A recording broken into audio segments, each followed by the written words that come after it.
Rest in peace, Star Wars. Rest in peace, the franchise. It's over, right? It's over. It is over. We fucking killed it.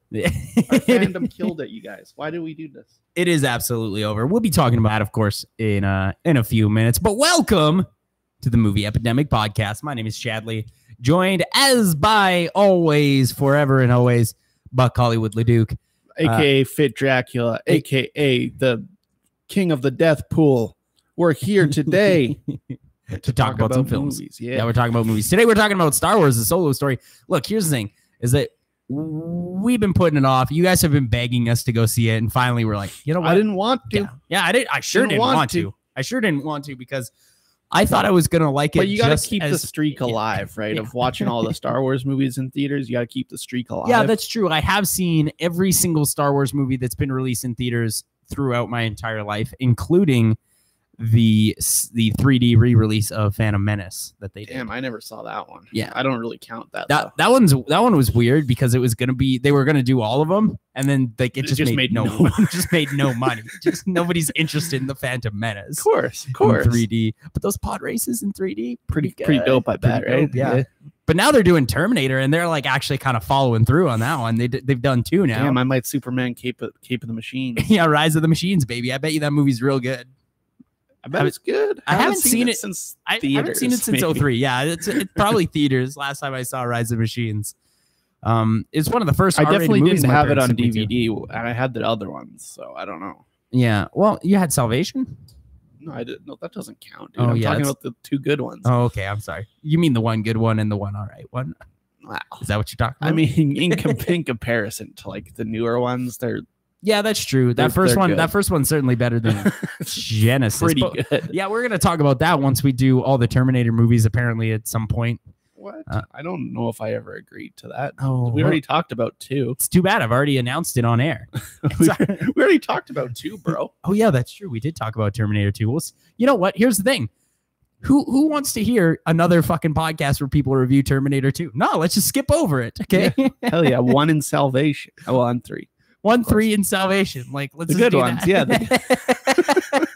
Yeah.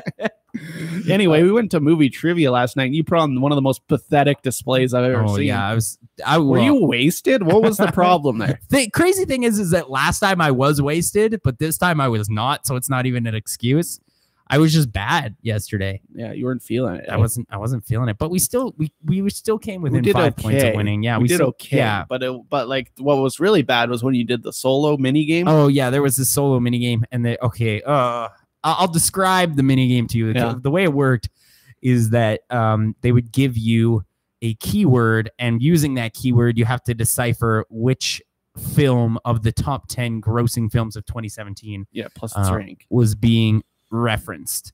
The first one was Holdo, and you know what? It's Holdo. That was the first clue. It was Holdo. And you know what? I'm still gonna go ahead and say that I don't feel bad about missing this one. Are you actually kidding me right now? because Star Wars Last Jedi was so bad that I forgot everything about it. Even though I do now distinctly remember having a 30-minute conversation with you about fucking Holdo on pod. Dude, are you fucking pulling my leg right now? Yeah, the second one he said he said Gru, and that's the only one I got. Yeah, that was okay. Obviously, that one's But I was the only one of the 3 of us who were up there who got it. Nobody else got that. That's because we do an episode dedicated to fucking Minions movies every year. Well, we got to, because we keep begging them to stop, and they just keep making them. And then this is where I literally had to walk away. This is where you walked away, and this is the one I'm 3 in. Yeah, 3 in. And this is probably the one I'm most pissed off about. The clue was Ares. What other movies can have Ares in it? We talked about it literally last week on the pod. That of course was Wonder Woman. I do. I feel real bad about that one. Don't stop there. Fast and Furious 7. Oh, this guy writes down Fast and Furious 7 like that was the movie that came out last year. That movie came out 4 years ago. I forgot that there was an 8th film. I did. I forgot there was an 8th film. I've seen it, but what was the last one? I don't even remember. You didn't get it. No, I think at that point they kicked me off stage. I think I couldn't play anymore. Okay. Yeah. Oh wait. No, it was Cogsworth. That's what it was. Was it Cogsworth? No. Because that was the one after they kicked me off. Because they did eventually kick me off. Yeah, they had to kick him off because he wasn't getting any points. It was literally insane. I've never seen someone so baffled. But here's the thing: is that those people probably saw only 10 movies that last year, and it was those movies. Whereas I saw, dude, we specialize in the top 10. We specialize in box office numbers. That's all we talk about. Speaking of box office numbers, let's talk about a box office failure. Hell yeah, dude. Let's talk about Solo, a Star Wars story. Ooh, sinking our teeth. So we saw this shit. What, like last week? Yeah. Like 5 days ago. Oh man. Remember the way I felt about Rogue One? Yeah. Rogue One's looking pretty good. Rogue One not that bad. Yo, Rogue One, Second best of the Disney movies. That's correct. I might bump Rogue One up to a 3-star finally. Good. Just because I think it deserves it, dude. I think it deserves just because in comparison, it's much better than Solo. So Solo, here's a problem with Solo is that the story isn't really that bad. It's just the way it's presented is the story is. Everything in the story is bad. You know what? I think there's some problems. Here's the thing. If you're saying the story of him being on this planet, leaving the planet, then his wife turns into a drug lord. Okay, I'll give you that. But that's stacked upon all this other bullshit references that I don't need the answers to. First of all, let's talk about the dice. Because the dice introduced in The Last Jedi, a Rian Johnson original, are these fucking dice that Luke had for some reason and are apparently important to these people for some reason. Yeah, I must. I'm going to be honest with you. I saw Last Jedi 6 months ago. One time, I will never see it again because it's fucking garbage, and I have forgotten so much about it. I didn't even remember what the dice were until you said it to me, and I was like, oh shit, that's right. That is from The Last Jedi, isn't it? And for the first like half hour, you see it every 15 seconds. yeah, they have every 15 seconds. They toss the dice around, and to me, I think this was installed into this film to remind you about how bad Last Jedi was, so that it makes you think this movie is good. Because to me, this movie is worse than The Last Jedi. You know what? I don't agree with that. Well, we're not done the conversation yet. All right. By the end, you will be agreeing with me. So there's just like so many dumb little things in this movie. And I mean, this movie's been out, what, a month? So, we're probably going to be talking some spoiler stuff. Like if it came out last week, we might do like the spoilers at the end, but this came out a month ago. Look, here's the thing. If you haven't seen it already, here's what's crazy, you're not going to see it. Our screening was sold out. Sold. Well, here's why. Because here's why, and this is why I think it was sold out. Because that movie was playing in every theater in Calgary the week before, and then it wasn't making anybody any money, so everybody pulled it except for like 2 theaters. So now everybody who wants to see it, instead of spreading out towards 12 different theaters, really only has one option to go and see it at the fucking theater that we were at. So it was pretty packed. I was surprised too, because a lot of people. Because like, where the fuck were these people last month? Like when the movie came out, wanted to see this movie. Apparently nobody wanted to see this movie because it lost money, right? Because this movie cost Disney. I don't think the official numbers have been released, but I do believe it's like estimated to be somewhere like $400 million to make this movie. It's probably more than that though, because they didn't count the reshoots in that number. Oh yeah, that's true. Probably like 500 million. Yeah, probably like 500 million. This might be the most expensive movie of all time, and it makes sense that immediately after this movie made no money, that they would put a halt on all of their Star Wars stories films. Because if you can't make money off a movie about the most popular Star Wars series, who the fuck is gonna go and see a movie about the fucking Tusken Raiders? Like, who's gonna go and see the shit out of that movie? If they had a football team, the Tusken Raiders. Who's gonna go see fucking Jango Fett, a Star Wars story? I would like to see like a Tusken Raiders like football movie, like a high school football movie, like Varsity Blues, but with Tusken Raiders. You know what? word for word remake of Bar City Blues. So Tusker Raiders. My number one issue with this movie is it looks like it was shot with fucking mud on the lens. Dude, it looks really fucking bad. They apparently all of that $500 million that Disney put into this movie. Not a single lighting rig. Not a single lighting rig, dude. It's really crazy to watch because you can't even see their faces for the most of the time. There's like so many scenes where there's stuff that's clearly going on and you can vaguely tell what's happening, but it's so dark that you really have to do a lot of guessing. So dark. There's a scene that I specifically want to mention, and that is the scene where Han Solo meets Chewbacca. What the fuck is going on in that scene? You can't see anything. You certainly can't see Chewbacca. You certainly can't see Han Solo. What the fuck is going on in there? It's why did they think that Chewbacca was going to eat the person? Why is Chewbacca just eating people all of a sudden? He rips so many people's arms off in this movie. Yeah, that's pretty prevalent. Yo, when did this happen? That Chewbacca's just like he eats a lot of people. Like there should have been a scene. There should have been a scene instead of Han being like, "What's your name, Chewbacca? That's too long. I better call you something else." Instead of that, there should be a scene where he's like, "How many people did you fucking kill, bro? How many people did you fucking eat?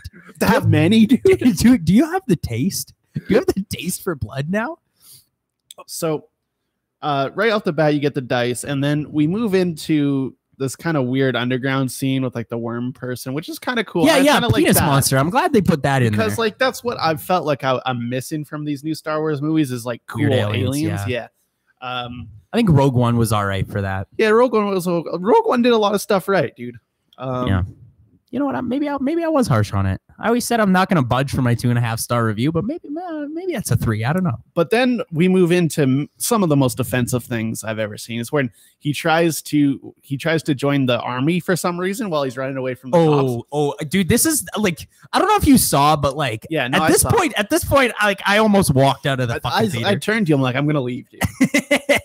he goes up to the guy and he's like, "All right, what's your name?" Because they're always British. He's like, I don't know. And he's like, "My name is Han."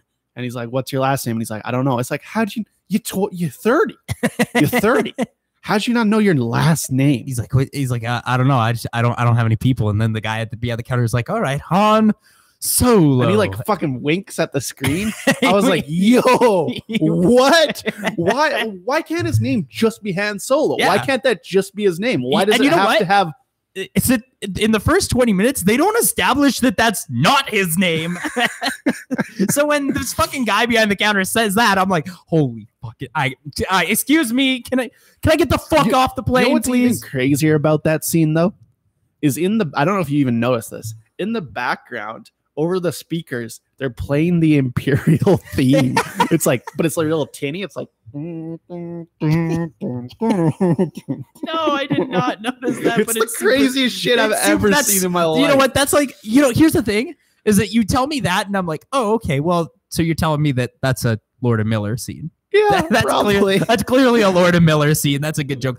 Okay, that's another thing. Let's talk about that. So, like, I think like 10% of this movie is made by Lord Miller. That's maybe higher than that, but it's not that very much. But most of this movie is made by Ron Howard. Why? Here's the thing: is that we talked about this. We talked about this when Ron Howard was first hired onto this movie. I'm like, that's a really bizarre choice to have Ron Howard direct this Star Wars movie. Why Ron Howard? But like in the back of my mind, I'm like, you know what? I mean, Da Vinci Code is all right. And like, yeah, I guess. Why do you superhero cape Da Vinci Code so much? Dude, I do superhero cape the first. I think it's great. I think that's a fucking 4.5, maybe 5, dude. I love the original Da Vinci Code a lot. It's like our original Da Vinci Code's fine. He made like the Grinch. I don't know, like what part of seeing Ron Howard's name did Disney go, you know what? That's our guy. That's our guy. Because here's the thing is that because they were mad that Miller and Lord were making it too silly, and they're like, we got to make it less silly. What part of hiring Ron Howard did you think was going to make this less silly? He's a silly man. He's just a silly, skinny redhead guy. Dude, and he's bringing in his brother to play some roles and shit. Holy shit. My brother was like, I'm pretty sure that all of the fucking scenes in Lando's little base that he's got there, he's like, all those scenes were Lord of Miller because those are the only entertaining scenes. And I was like, no, it can't be because Clint's in there. Yeah. Clint Howard's in those there. are not. It can't be. And then basically all the stuff where they're at that restaurant, that's his spaceship or whatever, that spaceship restaurant. Oh, yeah. That's all refilmed because they got Paul Bettany. He replaced somebody. Oh, interesting. So like, and apparently that character, like what's his name? Voss something. I wrote it down. But apparently he had like an Ewok teddy bear in the Lord and Miller and he was like carrying it around. So Lord and Miller were truly fucking with this. Dryden Voss. Dryden Voss, that's right. So let's talk about the cast for just a minute here because it actually is kind of an interesting cast where it's like you have so we got your 5 main cast members. Yeah. All right. We got Alden Ehrenreich and Emilia Clarke, and those two sort of fall in their own category where it's like these people truly obviously care about this IP, but unfortunately they don't know what acting is or how to do it because they're fucking terrible. But they're like, you can tell they're trying. Yeah. You can tell they're going. It definitely looks like they're trying. You can tell they're going as hard as they possibly can, but they just can't make it. Yeah. But then you got on the other side of the spectrum, we got Woody Harrelson and Paul Bettany. Mm-hmm. And those dudes, like, they clearly don't give a shit. No, they don't care. They don't fucking care. They're here for money. At that point, too, like, you can tell that Woody Harrelson was, like, he filmed the full movie, and then they're like, we need you to do so much reshoots. And he's like, well, I don't know about all this. Oh, man. So Woody Harrelson and Paul Bettany, like, they're barely going, but here's the thing is that both those actors are so good that it's like it kind of works even though they're barely trying. I thought Paul Bettany was like very good as that character. I thought he's good. But like you could tell his heart's eyes weren't there. His eyes were like you could see behind his eyes, dude. And then somewhere right in the middle of this fucking not trying too hard and failing and not trying hard enough and succeeding. Yeah. You got a perfect actor, and that is Donald Glover. Yeah, Donald Glover. And he embodied it. This is the role that Donald Glover was born to play, and it's unfortunate that it's in this I don't movie. know if it's that. It's strictly just a Billy D. Williams impression, but he's very good at it. Yeah, he's perfect at it. Whereas Alden Ehrenreich is clearly trying to do I don't think he was trying to do Harrison Ford. I think he was trying to do his own thing, and if you're making any other movie, that's fine. But this is Han Solo movie. You got to do the Donald Glover and embody Billy D. Williams. Like you got to be the person. Yeah, because it's based on another person. This isn't still reboot. alive. This isn't a reboot. You can't take creative. It's like go back and watch fucking Ewan McGregor. Okay, that dude clearly seen fucking Star Wars a million times and studied exactly Alec Guinness. Yeah, dude, it's fucking great. That I love, dude. Ewan McGregor's Star Wars story. Can we just fucking get him in? We need it. We need it. So let's go through this movie a little chronologically. Okay. After he leaves the planet. I forget what it's called. He leaves Kira there. Kira. Yeah. Kira. And then they skip over all of flight school for some reason because he gets kicked out. Yeah, and then suddenly he's just good pilot. It's like let's go to flight school and do some shenanigans. Let's figure out why you got kicked out of there. Like half of the first Star Trek movie is flight school, and guess what? It's a 5-star. Yeah. So then he's on this war planet, which is pretty cool, but you can't see anything. Oh, you can't. It's pitch black, dude. It's pitch black. It's pitch black, and when it's not pitch black, they're throwing so much dust in your face, dude. It's so dusty, dude. I'm coughing. It's so dusty. And then they throw him in the dungeon, and it's like, just in case you didn't think it could get any darker, here's the dungeon. Yeah. And they're like, when they throw him in with Chewbacca, they're like, let's throw him to the monster. Monster? It's a Wookiee. Yeah. You have other Wookiees. There's other Wookiees life, motherfucker. Later in this movie that you have. You know what they are. Why are you calling it a monster? I get it's for the reveal. I understand writing. Because here it's a trick, right? Is that they want you to think it's going to be the Rancor, which would have been fun, I think. Or maybe it's that weird fucking monster from Rogue One that makes everybody tell the truth or whatever that was. Tell the truth. Yeah, but here's my problem with that scene is I do like that he kind of like starts beating the shit out of him. I think that's fun. Yeah. Why does Han just start talking Wookiee? How does he know this? Yeah. He never does it again in the series or this movie. Well, yeah, and then like because he talks Wookiee to him, and like But then he starts talking English to him, and it's like, but Chewbacca understands English. We know that's established. That's established. So why the fuck would he ever speak Wookiee? It doesn't make any sense. Subtitle it. Oh, they subtitle it. Oh, it's so bad. So then he meets the group, Woody Harrelson's group with his wife and the four-armed Mo or whatever. Yeah, who played that guy? I feel like it was Jon Favreau. Jon Favreau? Yeah. Oh, dude, that's a pretty good cast. Yeah, it was the Favreau character. Why isn't Favreau making one of these fucking movies? He's making the series for the streaming service. Oh, okay. Yeah, I'll watch it then. Yeah, of course he will. But so they get on this group, and then they do a heist. And the thing about the heist is it's probably like the most visually interesting thing in this movie, but also they're like, we don't want you to come on this heist, but it's a 5-man heist. When they give him the plan, it's like, oh, so you didn't want him to come, but you're also saying it wouldn't have worked without him. It's a 5-man heist. And then immediately the four-armed Jon Favreau dies and his wife dies, and Woody Harrelson doesn't seem to care even a little bit. Dumb bad eye. It's really crazy. He says no when she dies, and then they never talk about it again. And then all of a sudden, the restaurant spaceship is just there. Yeah. Dude, space doesn't work at all in this movie. Nope. I don't know where anything is. That's the thing about the other Star Wars movies, and it's what I hated about Last Jedi is there's just no concept of space and how far things are. Yeah, because they're doing the heist, and then they're like, we got to go and find Dryden, and then someone's like, there he is. He's right there. There he is. He's right there. That's so crazy. What? He's just fucking there. And then fucking in the fucking mountains of some random snow planet. And then Kira, she works at the restaurant. But she also fucks Dryden. Yeah, she fucks Dryden and she fucks Maul. But then they're like, do you fuck Dryden? And she's like, nah, but yeah. But like, how do you think I got this high in this restaurant? You know, it just, to me, it looked like the ship looked like a restaurant because there's all these people and she's like serving food and shit. It was a restaurant. And it's like, yo, so is this ship or this restaurant? Just try and bust. You see the general manager of this restaurant? I don't get it. He's a heist man, but he's also he's like fucking Giancarlo Esposito for Breaking Bad. Sure, Giancarlo Stanton if you're Ben Bateman. Oh no, not. Oh yeah. Oh no, please do not talk about the live event to me.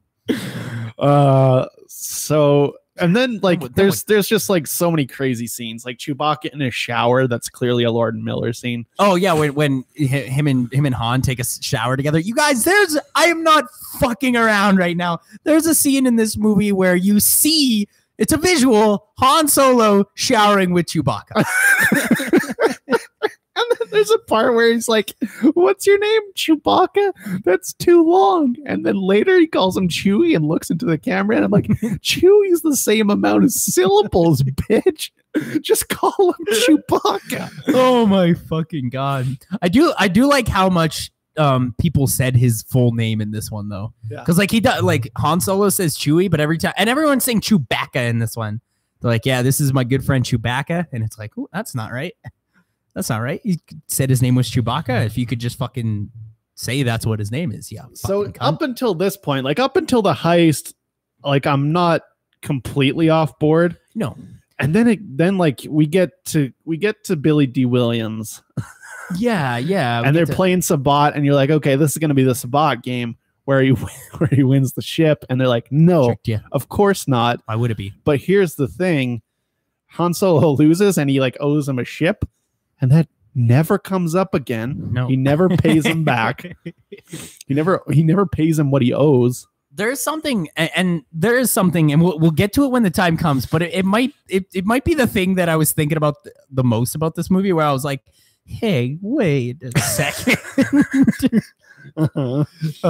But anyway, so then they go to the heist. They go and do the heist, and like. Fucking Billy D. Williams has a weird PC robot who's like women's rights, he fucks the robot for sure, but she's like women's rights, robots' rights, and it's like it's obviously like an allegory of like fucking far left, and it's like I get the bit that you're trying to do here, but like It's not funny. You know what was funny though? What's that? When there was like a boot on a ship, like it was a fucking Spaceballs movie.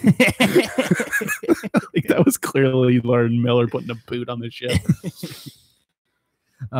Yeah. So then they get to Kessel. Yeah. Okay. So the Kessel, the Kessel run, right? Yeah, okay. The thing we've been thinking about forever, and it's one of the least appealing things I've ever seen. So the problem with this is that it's much like Rogue One, where it's like, okay, they made an entire movie based off one piece of information given to you in the opening scroll of New Hope, and it's like, okay, but this one is a movie based on one line in A New Hope. When he says, "Oh, you're the one who did the Kessel Run in 12 parsecs," but like he didn't.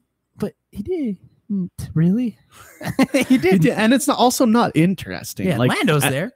Yeah, the robot is in. One of my favorite things about this, though, is the robot that wanted freedom so bad is now locked into the fucking Millennium Falcon forever. And it's like it wasn't even him that was driving; it was the fucking robot. Yeah. Now I wanted to punch this up, and I think this is better.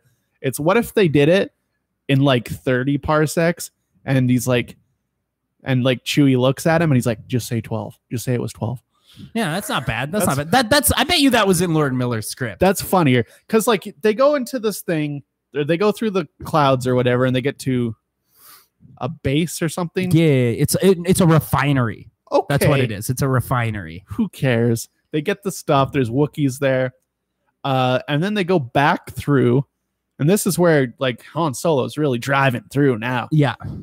But it's not visually appealing at all because it's all just fucking dust. It doesn't look like anything. Well, here's my problem is that they don't. Okay. All right. Because the whole fucking movie is based on that one line. Yeah. Where they do the parsec or the fucking Kessel Run in 12 parsecs. All right.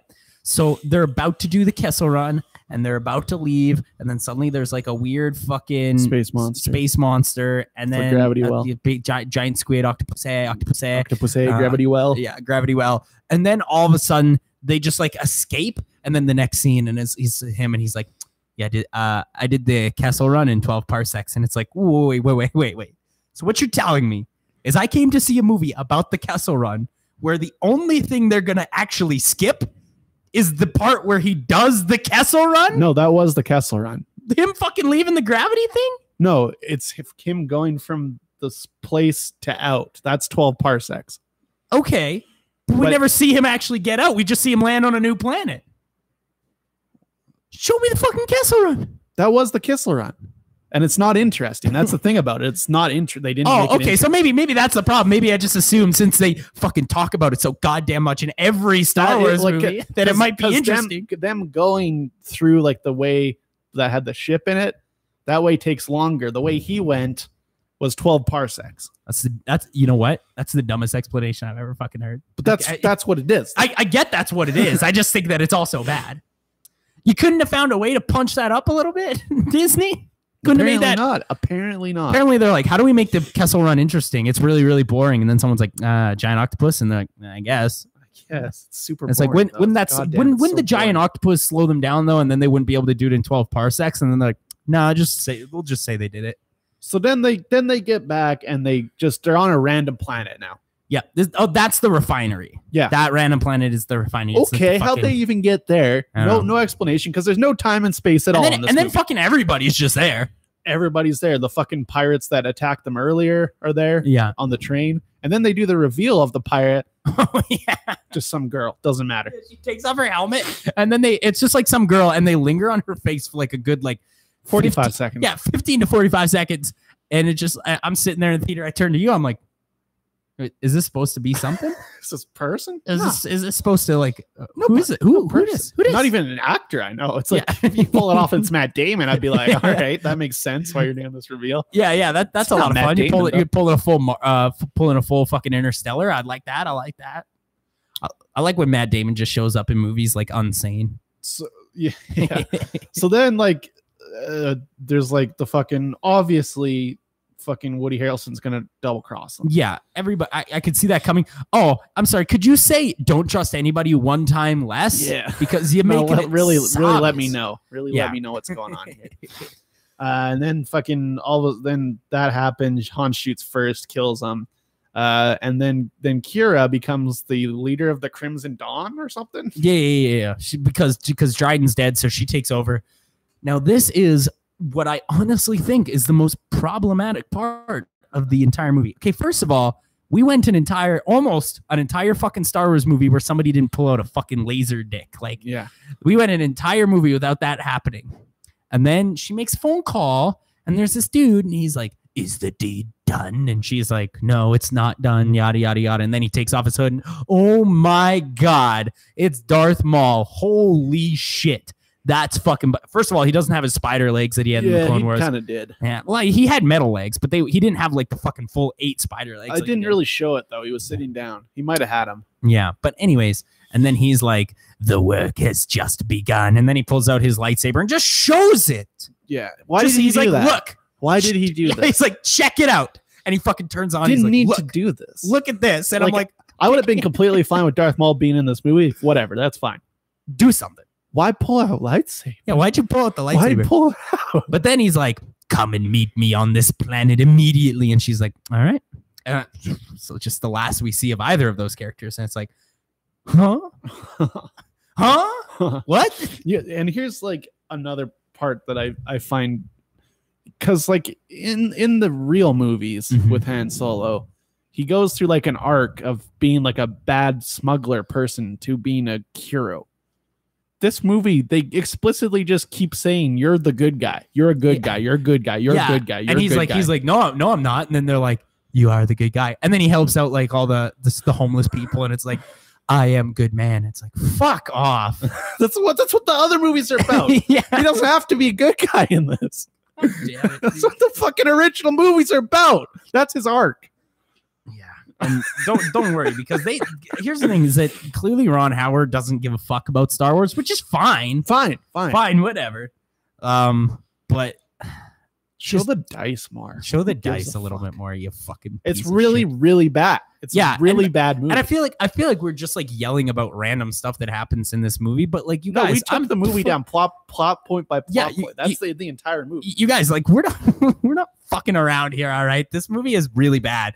It's boring. And I think that's the biggest problem is that this movie's fucking boring. And it's so safe. The only reason I think that The Last Jedi might be better is because it takes some risks. They're bad risks, but it actually takes some risks. I guess. And this takes nothing. But this one, the safest movie ever made. There is some stuff in this movie that's like fine, you know, like it's totally fine. Like for instance, when they get to Kessel and then there's like the revolution, and then there's like a war between like Wookiees and robots and stormtroopers. It doesn't matter though. It doesn't matter, but it's kind of fun for what it is. I think it's mildly entertaining. You like it more than Quanto Bite?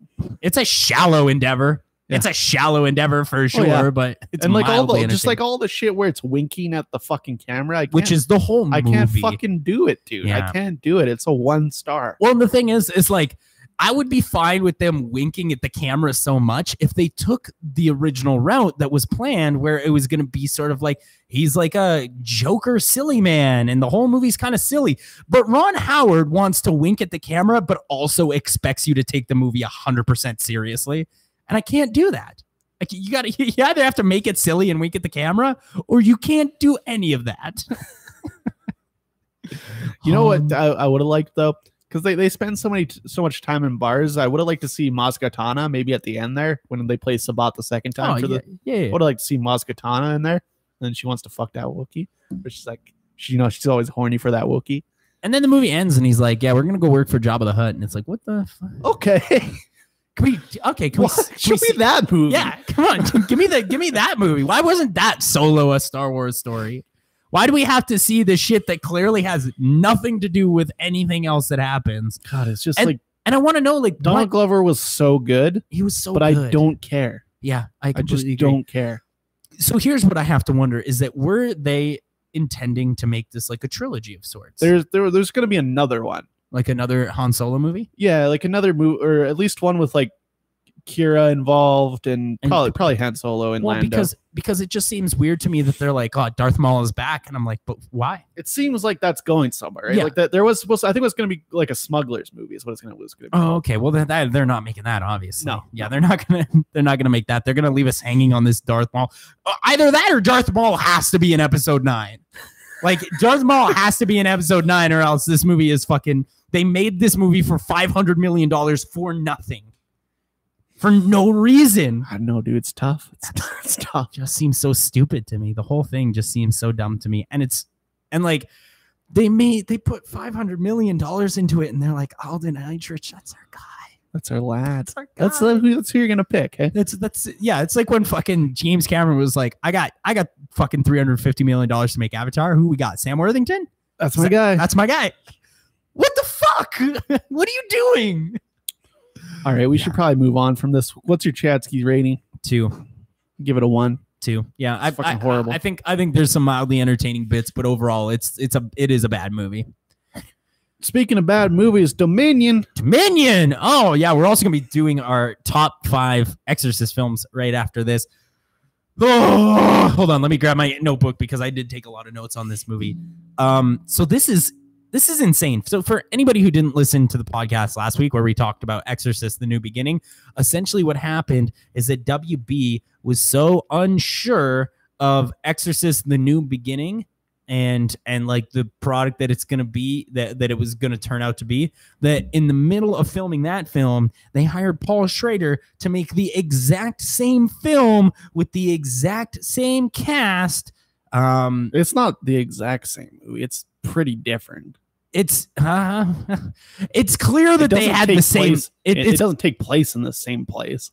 It's clear that they had the exact same directions, though, like from WB. WB was like, all right, so here's the shit you got to do. Other than that, you can take some liberties. I don't give a fuck what liberties you take. Well, the plot structure is similar, but it's not the same. What's this? What's this countdown? Countdown to something? I don't know. Just keep talking. Okay. Yeah. So Dominion, The Exorcist. Or no, Dominion, the prequel to The Exorcist. That's what they called it. They couldn't even give it a fucking title, man. So it's Stellan Skarsgård, and he filming this movie hard times or something. Like what happened? He had to film the same movie twice, dude. That's gotta weigh on a man. I think that's pretty heavy. I think that breaks a man. I think he probably got the second script. He flipped through it and was like, guys, I can't do this again. He cares super less in this one. Way less, dude. He goes way less. So this is gonna sound crazy, and I don't know if you're gonna agree with me, but this movie actually gave me a really weird appreciation for Exorcist the Beginning. No, I don't think so. I think this one looks a lot better. I think this one. No, I don't.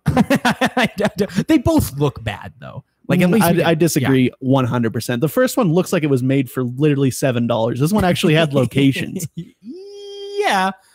But you know what? No, I think it looked cheaper because like the fucking church that they went into was way smaller, like way smaller, like the church that they unearthed in the movie. It's way smaller. It's way less interesting to look at. Most of this movie was fucking filmed in the camps rather than in the last one when it was actually filmed in like fucking war bunkers and stuff and bases. And when they spent like 90 minutes of the last movie at a hospital. Oh yeah, do you remember that? That's some of the worst shit of all time. Yeah, and it does look bad. It looks horrible. It looks so bad, dude. They spend 90 minutes at a hospital. Who gives a shit? At the very least, they skipped over a lot of that stuff, and a lot of the characters that were important in Exorcist: The New Beginning, while still present in Dominion, don't really do anything. Yeah. This one's more about Dr. Eggman. Yeah, Dr. Eggman, Chi-Chi, and really, this one's more about Stellan Skarsgård, which I think was probably a good route to take. But I think the problem with this one is that just nothing really happens in this one until like it's an hour and 50 minutes, and nothing happens until maybe the hour 20 mark. When they're like, I know we spent the last hour and 20 just fucking around, but we think this guy over here who's just like been here. Yeah, this guy is clearly fucked up. Yeah, this guy is clearly fucked up. Obviously possessed. Yeah, we think he might be possessed, and then he's got the fucking red contacts in, and they're like, that's one scary demon. Yeah. And then like there's like a hyena with red eyes too. Oh, dude, the hyenas look worse. But it's only because they were in the day. Yeah, that's true. Full light. they did those motherfuckers. Don't put them in full light. Well, the problem with the hyenas in this movie is that, like in the last one, they just did the hyenas in CG and it was dark and you couldn't really tell, and that's whatever. It still looked bad, but in this one, they're like, we're gonna use 50% CG, and then sometimes we're gonna do like puppets. It's like, no. Yeah, there's puppets. In this yeah, dude, there's fucking hyena puppets, and the hyenas don't really do anything in this one. Whereas in the last one, they were sort of there to pull apart that kid, which was great. Whereas in this one, I really liked when they pulled apart that kid. Yeah. Whereas this one, they just sort of like shut up, done anything, then fuck off. Yeah, because like. Hyenas were in the fucking script, obviously. Yeah. It was part of the contract. It was like, all right, so if you're gonna make this movie, it's got to have this general plot structure. We gotta get Stellan Skarsgård in there. I'm just confused. Why make this? I don't know because it's not like. Here's the thing. Even if you think that this if it was better, it wasn't gonna be that much better. No, and it's not. It's really not that much better. And like I said, I think it might be worse. But like. I think that's apples to oranges. They're two of the worst movies I've ever seen. Yes, absolutely correct. They're both half-star films. I'm not trying to Superman cape this movie. Yeah, which one is worse is, I guess, up to the person, right? Up to the person watching it. I did kind of like when he fights the Dr. Eggman monster at the end. Mm-hmm. Yeah, that's true. I don't know. I thought that was kind of cool. Well, you know what? I think that this one's weirder. I mean, this one's a little weird. Way weird. This one's a little weirder because in the last one, it was all building up to, here's the demon who looks a lot like Reagan from The Exorcist. And it's like, okay, yeah, obviously. Yeah, this guy doesn't look anything and then like in the last one, Stellan Skarsgård's punching the demon. Yeah. And then there's like that scene where she's running down the tunnel and he's like, the power of Christ compels you. And like The Exorcist, I think, is a bit more like of a thing in the last one where it really is about the exorcism and how much of a struggle that is. Whereas in this one, it's more about Pazuzu being Pazuzu. Yeah, it's more about Pazuzu trying to like explain to Stellan Skarsgård's character why he doesn't believe in God anymore. And like, okay, that's fine. But like the second that Stellan Skarsgård is like, wait, but I do believe in God, Pazuzu's like, all right, I gotta bounce. I gotta get the fuck out of here, guys. I'll talk to you later. Huh? There's like he like follows Pazuzu down that corridor, and he's barely reading the exorcism stuff. He's got the Bible open. He's like, he does not give a fuck at this point. He's got the Bible open. He just wants to beat him up with a baseball bat, basically. Yeah, but they won't let him. Fucking Paul Schrader would not let him. That'd be pretty cool, though. He's like walking down with the Bible. He's like taxi driver shit. If like he starts beating the shit out of him. Like, and the Lord will flow into you and take away your sins. He must may the power, so tired, dude. May the power of Christ, in the name of our. He's like sighing in the middle of the exorcism, like in the name of Jesus Christ, I exorcise you. And Pazuzu is like, I'm defeated. I'm defeated. I've been defeated. I will see you again another time when I inhabit a little girl's body this time. Because we're not similar at all. I do think that this movie is a great example of how much studio influence there is in film, though. Specifically because I really think you had mentioned earlier, like why remake this movie because it was never going to be that much better. Because these movies aren't bad because they're bad movies, which they are, but they're bad because I feel like the studio was given nothing. The studio was given nothing. They're like, all right, here's your provisos, and you have to follow these provisos. And Paul Schrader's like, if I'm telling you right now, if I follow all these provisos, this movie's gonna be really bad. And WB was like, well, well, we'll see. And they made the same movie under the same provisos twice, thinking that it's gonna be better. Twice, and of course it's still bad. Why would it be better? Why would it not be bad? But I like that this one had more Nazi stuff. Like they got rid of all that upside down cross, like the night on the battlefield stuff. Yeah, they definitely took away a lot of that fucking randomly placed King Arthur garbage. Yeah, what was that all? Yeah, I don't know. Although there was like one part where one of the British soldiers got murdered by Pazuzu, but the British soldier looked like shockingly like Stellan Skarsgård. So I thought that Skarsgård was murdered, and I was like, oh, Paul Schrader's doing something really wild. Oh, really crazy. He's getting real crazy with it. Oh, you're killing a character that in the prequel, even though he's in the movie that it's a prequel to? That's crazy. Yeah. but he wasn't. Yeah, he wasn't doing that. There also like wasn't like a war aspect to this film in the same way as there was the last one. Like there was clearly conflict. Yeah. There was conflict between the two tribes, but it was more like an argument.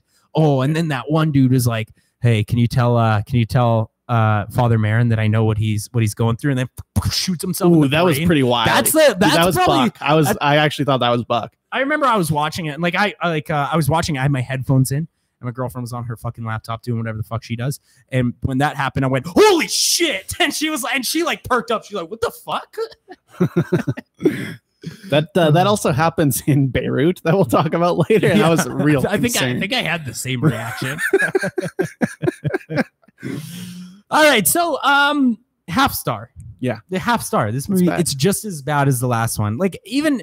I think it's a little bit worse, but like if you think that the other one's worse or you think they're equally bad, it doesn't matter because they're both pretty bad. Well, dude. Like it makes the reviews for The Heretic seem silly. They make less sense. It makes them seem silly. I feel real dumb for my fucking my negative review of The Heretic. I bet your opinion's real silly. If you feel really silly, I might go back to The Heretic. I might change my review. Dude, I had no idea what was coming with these beginning movies, but I knew I was Superman and Cape in number 2 for a reason. I knew I was doing it for a reason. Christ compelled me.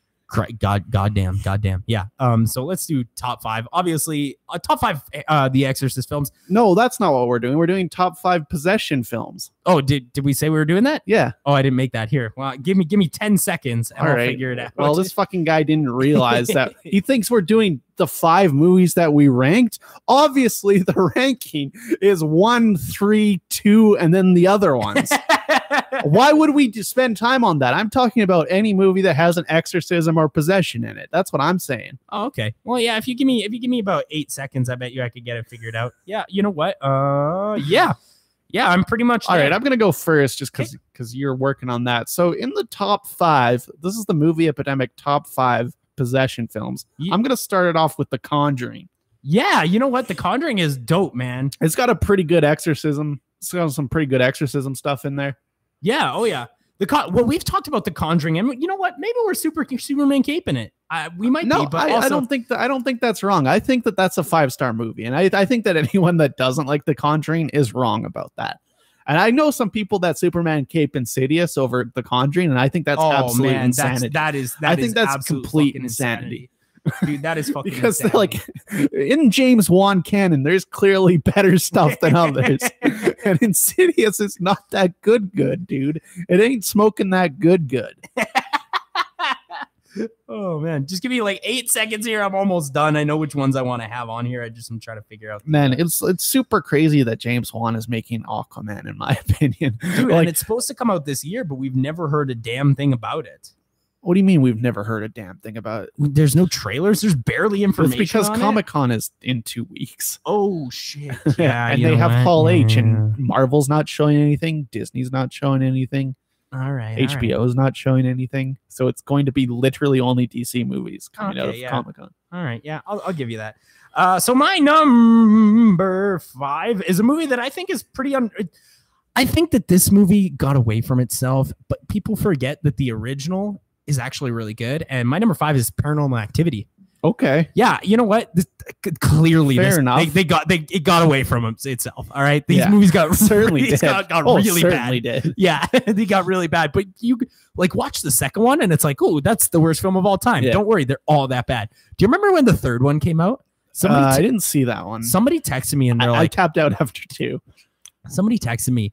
And well, no, not even like the Facebook was kind of going wild when the third one came out, and someone texted me and they're like, "Dude, you have to see Exorcist or Paranormal Activity 3." What I'm saying is, I tapped out. Like I almost vomited in the theater. Like it's so scary, and I'm like, all right. So then the movie came out on Blu-ray, so I rented it because you could do that back then. Blockbuster, you could rent things. You could do that, and there was one near the house that I was living at the time, and everybody that I was living with at the time was out for the whole night.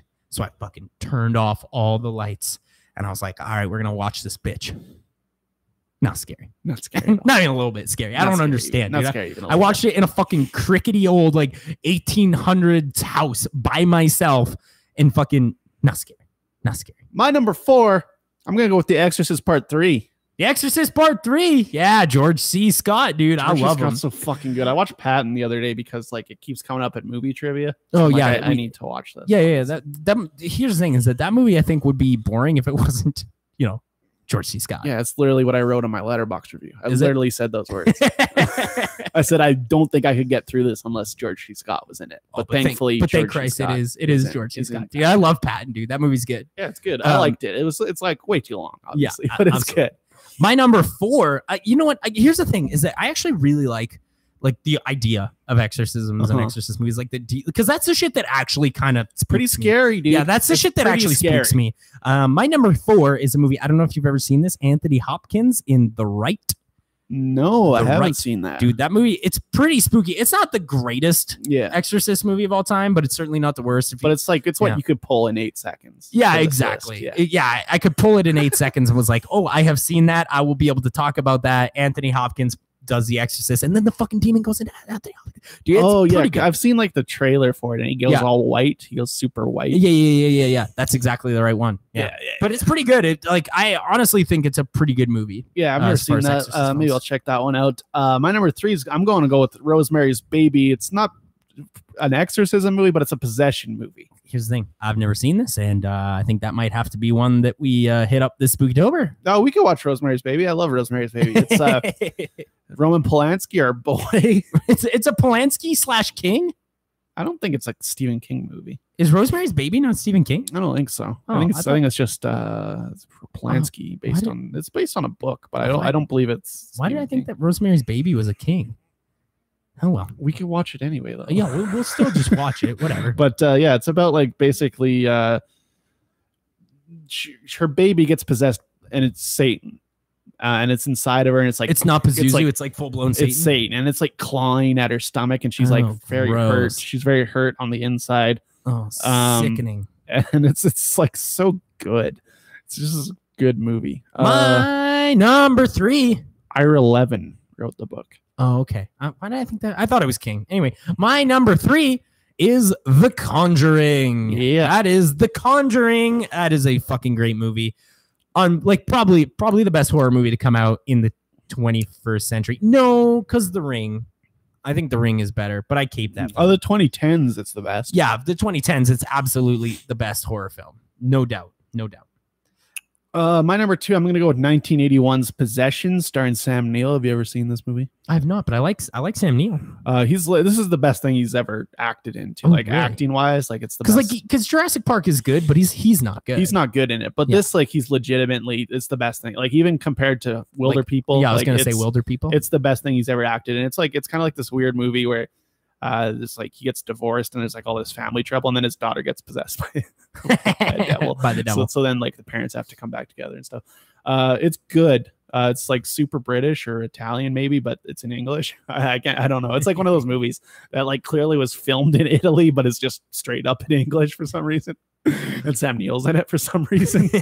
But yeah, Possession's good. Check that one out. My number 2. Now I don't know if this one counts because no, you know what? This one counts. It absolutely does count. Little baby boy being possessed by the Antichrist himself. This is The Omen. Ooh, The Omen. That's a series that's coming up. Oh, it's got to come up, man. That first Omen is such a fucking banger, dude. Gregory Peck going. We're banging on pots and pans here. Yeah, dude, it's so good. Fucking Gregory Peck murdering a child. Peck. Perfect. And then your number 1. Hit me with it. My number 1's going to be The Exorcist. Yeah, that's my number 1, of course. Also, The Exorcist is one of the greatest movies of all time. There's so much like just unsettling things in this movie. Like there's some stuff that like you would think would be funny, but it's not. Like the scene where he's like, "Did you see what your cunting daughter did?" And you're like, man, that seems like it would be funny in theory, but actually it's really unsettling. Oh, and then when she pees on the rug, again, that should be funny, but it's in the moment you're watching the film, you're like, her pissing on the rug's the scariest thing I've ever seen. That's pretty funny. Yeah, The Exorcist is awesome. Yeah, obviously that's going to be like if we're making a movie, or if we're making a list about possessions or exorcisms, this is the one that started it. Oh, I got a back room number 1. It's Dominion, prequel to The Exorcist. Woo! Egg monster. Yeah, let's fight that egg monster, baby. What's going on in Beirut, Chadley? What's going on in Beirut? Dude, there's so much shit going on in Beirut. It's Apparently, it's like this movie's like Argo, but not that good. It's not as good as Argo. It's not as good as Argo. It isn't. I don't think this movie is bad, but I think it's the most perfectly 3-star movie of all time. Okay. You like it a little more than that, or you like it less? I like it a little more. I like it a little more. Okay, so Beirut is the movie that we're talking about next. This is a Brad Anderson movie starring Jon Hamm, Shea Wingham. Swaggy Jon Hamm. Dude, he's the most like old school Hollywood guy. Like dude, he's such a gangster. Like a Jimmy Stewart or like a Brando. He reminds me of Brando. Yeah, he's like old star movie swag, just like a movie star. Yeah, he's not the best actor. I'll concede to that, but he's like so like old. He embodies like an old school movie star to me. Yeah. You know what? I'll take that. You know what? I think he's great. Yeah. I really do. I like him in a lot of stuff. Yeah. I like him, but I don't think he's always the best. I'm never mad when Jon Hamm rolls up and he's saying Beirut this many times, dude. Beirut. Did you do a full count? I did a full count. I kind of waned after 15, but I believe it was around 21 to 23 times they say Beirut. They say Beirut, or how many times? What's the Jon Hamm count? Jon Hamm count's got to be 15. 15. All right, awesome. Beirut.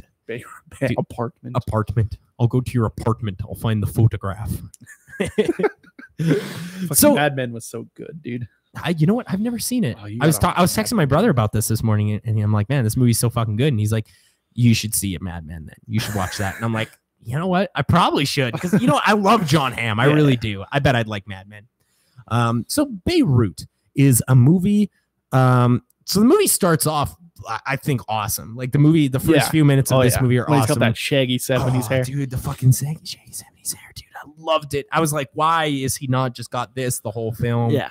Instead of just doing the fucking businessman slick back that he does. Looks like exactly like Jon Hamm. Yeah, where he's like, oh, I'm sorry. What did you want me to look like? Oh, I'm just going to look like Jon Hamm. Don't worry. Yeah. Oh, I'm sorry. Like Cary Grant here. Yeah, I'm sorry. You wanted me to look like I was in a fucking 70s Satan film? Yeah. Oh, no, don't worry. I'm sorry. Was I in a movie with Katharine Hepburn where I was the much older man?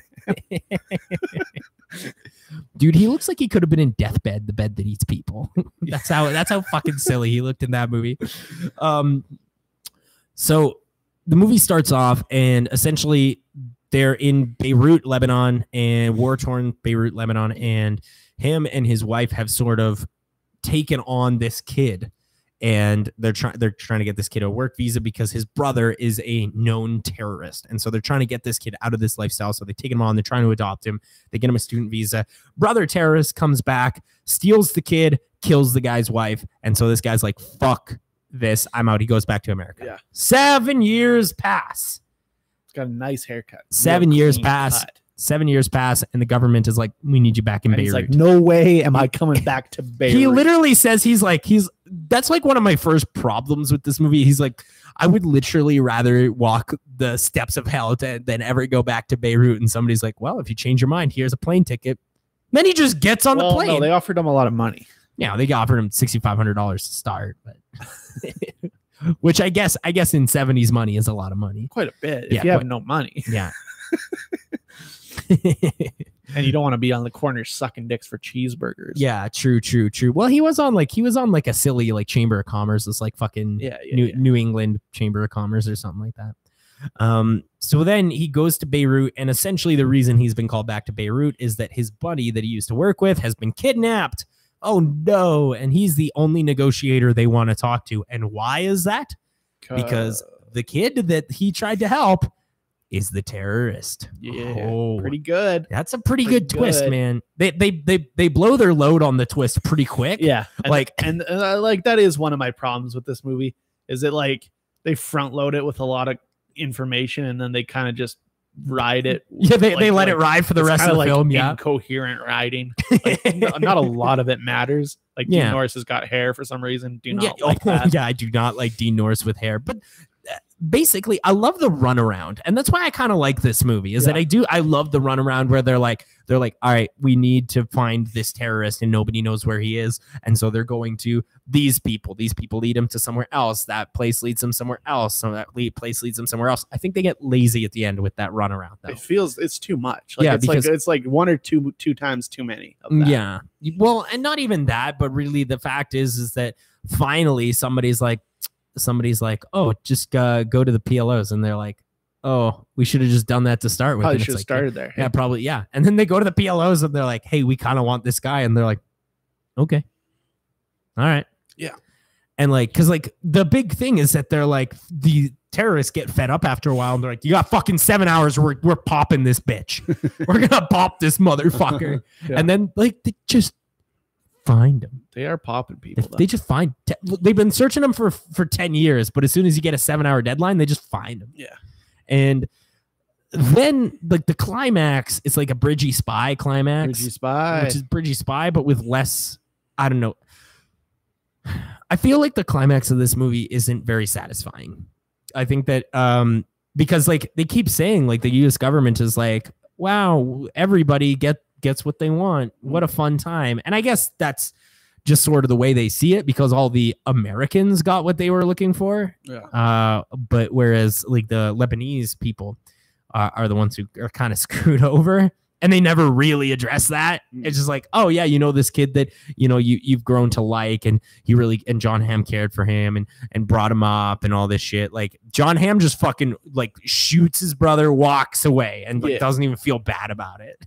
Just doesn't even feel a fucking inkling. Doesn't even go back. Doesn't even attempt to talk to him. Nothing. And I'm like, well, why even set up the relationship between Kareem and the Jon Hamm character for nothing? It felt like there's no reason that kid needed to be the terrorist.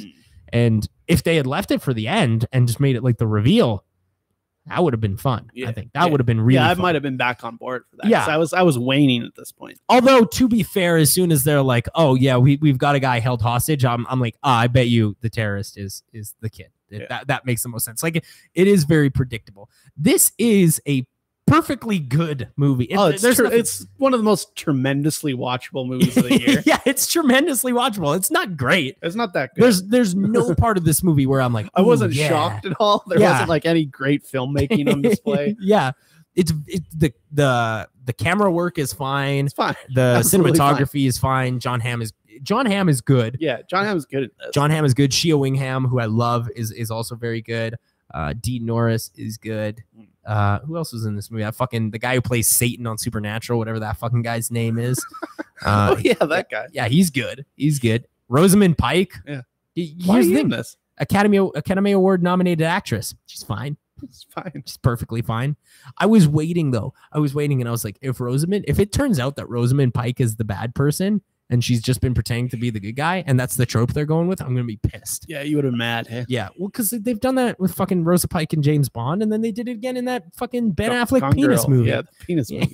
Yeah. So I was really not looking forward. I think Beirut is fun. Yeah. It's fun. I liked watching it. It's dry to look at, and I'll never see it again. No, I will absolutely never see it again, but it's Beirut, dude. But it's Beirut, and I think it's fine. I say it's 3.5 stars out of 5. I give it 3. I think it's perfectly fine. It's middle of the road type thing. It's a middle of the road. I just like seeing Jon Hamm though. I'm glad he's working all the time. Yeah, me too. He's working heavy this year. Yeah, he's doing it up, and I like it. This guy who was in Tag, he's in something else too. Yeah, he was in Tag. Well, he was in Baby Driver pretty recently too, wasn't he? There's something else this year. I think he was in. Oh, there's more Jon Hamm. Hey, whoa, hold, what the fuck? Why isn't Jon Hamm a superhero yet? Yeah, that's fucking. Yeah. Oh, Mr. Fantastic! Holy shit! Whoa! It just came to me. Hold up! Yeah, that just I saw you look down, and then your eyes lit up, and I was like, "This dude, he's got it." I figured it out. He's clearly got it. Disney gets it, dude. If he isn't Mr. Fantastic, that doesn't make sense. That's really crazy if he's not. Yeah, that wouldn't even make sense because Disney. It'd be super crazy if he was. Disney's gonna reboot Fantastic Four. Yeah, obviously. Once they get it, they're gonna do that. Of course. Oh, holy shit! You know, it'd be good if Disney hired Dwayne The Rock Johnson to play the Thing. Like the joke is right there. The joke's right there. Dude, we're making an all-star cast on this motherfucker. Well, for Fantastic Four, I think you kind of have to because they fucked it up last time because they're like, I don't know. Yeah, give it to Josh Trank. Michael B. Jordan. Let's make Mr. Fantastic the fucking Whiplash kid. Nah, don't do that. Yeah, Michael Basketball Jordan. That was really sad. That's really a scar on his filmography. In my opinion. Well, I mean, now he's working. You know, he got his Creeds and his Black Panthers under his belt now.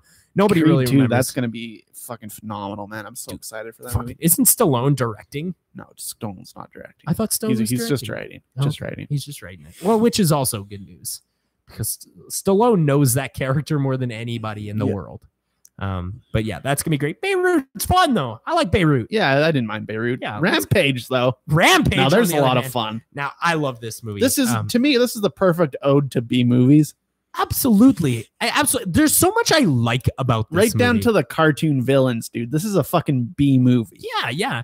And like you got a lot of characters who like shouldn't be in this movie.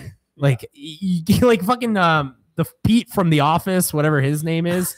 Pete from The Office is the bad guy, and he's just a silly cartoon villain. Yeah, he's like one of the interns or something. Malin Ackerman. Ackerman. Yeah, where's her big titties? Pull those out. Yeah, bust them out. Who gives a shit? She's a silly villain. Dude, the villains are so crazy. Well, the villains are super crazy in this movie because they don't really have a plan. I like that he's sweating all the time. Yeah. And shit. It's really, really silly, but that makes sense because this is a movie about a giant gorilla, a giant fucking wolf man, and a fucking alligator running around. And the CG looks bad, dude. Dude, I will tell you something that probably will not surprise you.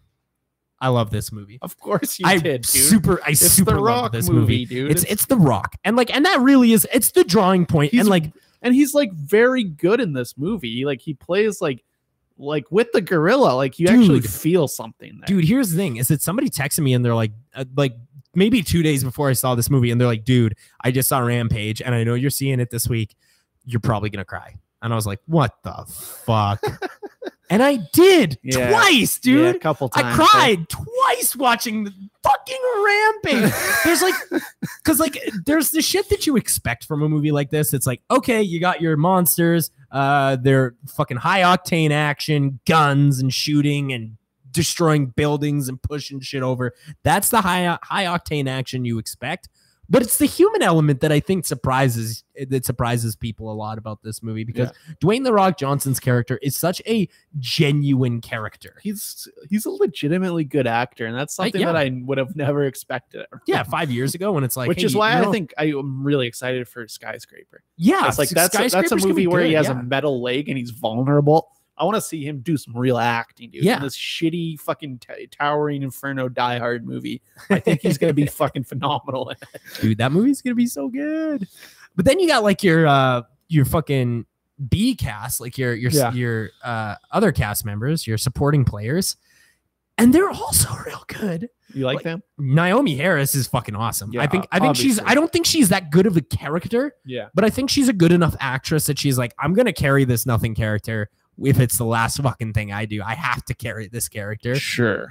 But then we got one of my favorite people maybe on planet. Yeah. That's Jeffrey Dean Morgan. Yeah. I love Jeffrey Dean Morgan, man. I've super come around on Jeffrey Dean Morgan.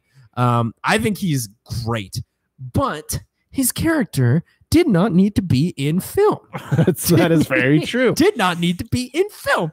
He's just there to say funny cowboy stuff. Even like at the end of the movie, I almost forgot about him. Yeah. At the end of the movie, there's like a part where he goes to. He's got his big dick out almost at all times. Yeah, he's got. Ooh, that's a big belt buckle. What are you wearing that belt buckle for there, Jeffrey Dean? Buckle. And then there's like a scene in this movie where he like rolls up at the end and he's about to arrest that one guy. And you're like, oh, okay, so this is what he's doing in the movie. He's here to arrest this guy. And then he's like, yeah, you're free to go. And I'm like, what the fuck? Why? The big thing about this movie is that the climax is 40 minutes. And it's great. Doesn't let up, dude. That's for sure. It's non-stop action as soon as that climax starts. Because like before then, they're like hanging out in wheat fields and like fucking river banks. And shit. There's a couple spooks though when that dog. When the dog monster jumps out at me, dude, I got real spooked in the theater. And you know what? I actually don't think the CG is that bad. I think it looks horrible, but I saw it on the big screen though. I went to a fucking press screening of this shit. I brought Ian. You were out of town. Yeah, I was in the Bahamas at the time. Yeah, no, I think it looks like shit. I actually don't think the plotting is spectacular either. But no, it's not.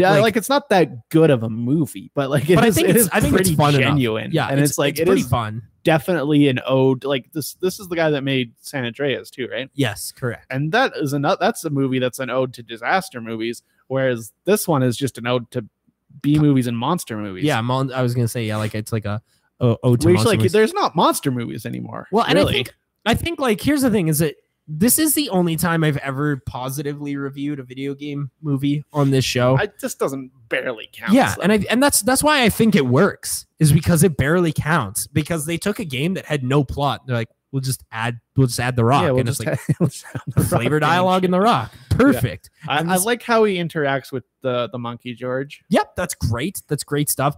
But then you get the weird creatures from the game, like the fucking crocodile creature from the game. Yeah, they're just shooting at him and nothing's happening. And the fucking flying squirrel wolf, and you're like, oh, that's the squirrel wolf, my dude. Yeah, that thing spooks me, dude. Yeah, and clearly the dude who wrote this movie was like, okay, so the draw of the game is that it's monsters destroying a city. Got it. Figured. Yeah, I got it. Yeah, fucking got it. And then they're like when they announced this, we're like, how's that gonna work? How could that possibly work? Oh, of course it could work in a million different ways, because the game Rampage doesn't have a story. Whereas like, did we talk about this last week? I feel like we did, or maybe I talked to someone else. The second you make like a movie like based on like Metal Gear Solid or like Tomb Raider or anything like that, there's gonna be people who are pissed off if it's not exactly the way they want it to be. Tomb Raider didn't really have a plot either, though. She was just raiding tombs. Yeah, that's true. But that movie's also bad, so I don't know. That's okay. But like, you got Tomb Raider, these are just examples, right? If they made like a BioShock movie, people would be pissed if it wasn't right, you know? Oh, ooh, Del Toro in a BioShock movie, though. Ooh, I might be into that. I don't know if Del Toro needs to touch non-original properties, in my opinion. I think you stick to those IPs, original. Yeah, IPs, could you make Crimson Peak again, you piece of shit? I like Crimson Peak, dude. Really? Yeah, I think it's really good. The movie where Hiddleston fucks his sister. I think it's a good as shit. Dude, there's like fucking gothic horror. There's like 4 scenes where Tom Hiddleston's fucking his own sister. It's wild. Yeah, it's really crazy. It's the old boys level of crazy. Yeah, I'm not super into that one. I like that movie. I think that's one of Del Toro's best movies. It might be one of the only Del Toros I don't like, but you know what? You can be into it. That's fine. That's totally fine. I think it's a fantastic film. Yeah. It's like it's gothic horror, dude. Like you don't guess. Watch that shit though. You're not like me that watch classic movies. Yeah, that's true. This dude fucking he cranks it up to 11 in the Fish movie, but like this is just like a pure gothic movie. And it's definitely something to tide us over till the Fish movie, obviously. Yeah. But what were we saying? Right. Like you take any other video game and you try to make a movie of it, people are gonna be mad if it's not right. But if you take a game, like that's why like I'm sort of interested in the fucking Tetris trilogy. It's like, what could that possibly be? What could it be? They're making a fucking trilogy of films, a trilogy of films based on fucking Tetris. Yeah. What the fuck? What could that possibly be? I don't know. That's going to be a lot of fun. That's going to be whack. All right. I'd say Rampage is about 3-star. What do you got on the chest? I give it 4. I just had so much goddamn fun watching this. Like I ordered pizza. Like I made this really an event. And I just had so much goddamn fun. The characters are shallow. They're not like I said, the fucking Pete and Malin Ackerman and Jeffrey D. Morgan, Naomi Harris. They don't need to be in this movie. But they are. But they're really just there to supplement The Rock. Yeah. Which is fine because the Rock character, like, it doesn't matter that those other characters don't mean anything. Literally, because like tens of thousands of people die in this movie. Yeah. There's so much death. There's a lot of death in this movie. But like the character of the Rock's character is just so great that none of that other shit matters. None of that shit matters. I disagree because it's a movie, so all of it matters. Well, I'm just having so much fun watching The Rock and seeing him interact with the monkey, and like when the monkey accidentally kills the bear and then he's crying. Like, I'm crying. That's good, dude. I'm legit. I'm crying, and then there's the poachers, dude. One of my favorite lines, maybe in history, is in this film. Is when he's like. Yeah, I tried to save this gorilla and the poacher shot at me and missed. I shot back and didn't. And I'm like, oh yeah, that's good. Pretty cool. That's like a Vin Diesel line. Yeah. I also like that it's like there's like sort of like a human animal connection underlying theme to this movie. And like that's something I personally like quite a lot. And that's a personal thing, but I think that it's in there and it's fantastic. Yeah. This movie is shockingly great. I did not expect fun. It's definitely fun. I did not expect to have this much fun watching Rampage, if I'm being honest. But I had a great time. Well, it's a Rock movie. You kind of like, I feel like there's expectations that you're gonna have a great time in these movies. Of course. And you do usually. Yeah, absolutely. Absolutely. Usually, like, it doesn't matter what The Rock is in. Like Jumanji, like whatever. It's The Rock, but it's fun. Yeah. It's because it's fun because it's The Rock. Funny fact. Funny. Funny All right, fact. you got anything else, or can we wrap this up? I want to talk about the Predator or whatever, the fucking trailer, that new trailer. Did you see that? Yeah, it looks like Predator. Yeah, well, yeah, but there's like an alien Predator hybrid. Did you see that? I have seen this. Yeah. Yes, and it doesn't Don't make shank that. my crane. Don't Doesn't make crank that. me up. It doesn't tug me off, dude. Hey, before we give the Predator to Shane Black, just don't make the movie at all. I mean, Predators was okay. Predators with Adrian Brody. Yeah, it was okay. I mean, I like the first Predator. Yeah. I do. I think that's a good movie. Predator 2 with Danny Glover, like No. less, but Predators is okay though. Predator. You know what? I have I ever seen? I don't think I've seen Predators. Maybe I did. Maybe I did once, way back in 2008 or whatever. But yeah, the Predator is probably gonna be bad. That's pretty much everything. Tomorrow or next week is gonna be really exciting.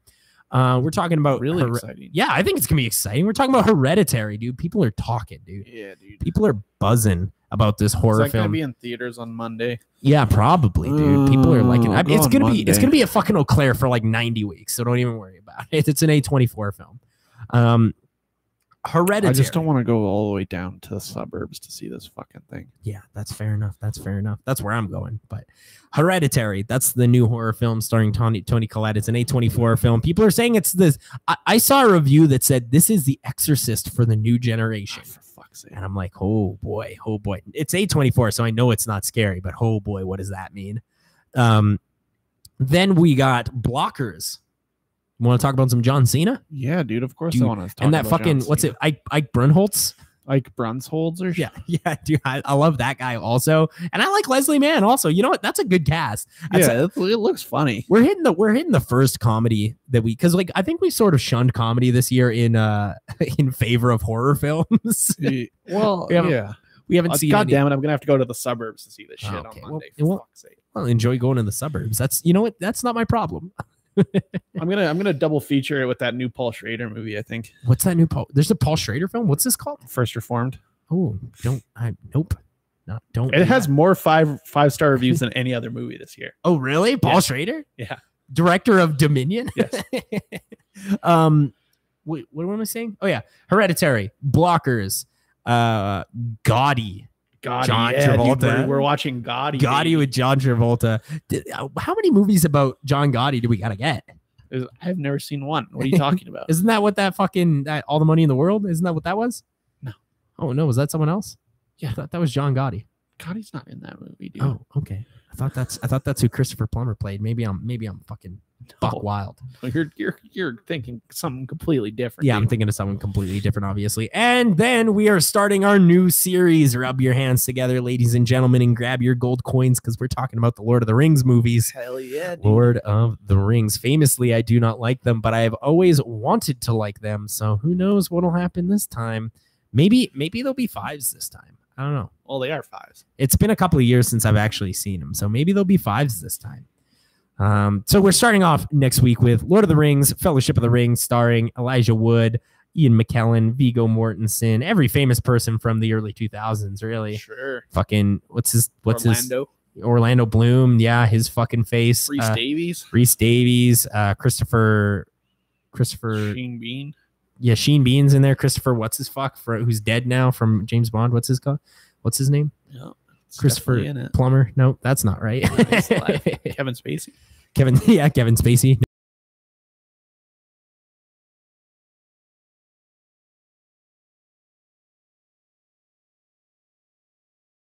Movie Epidemic.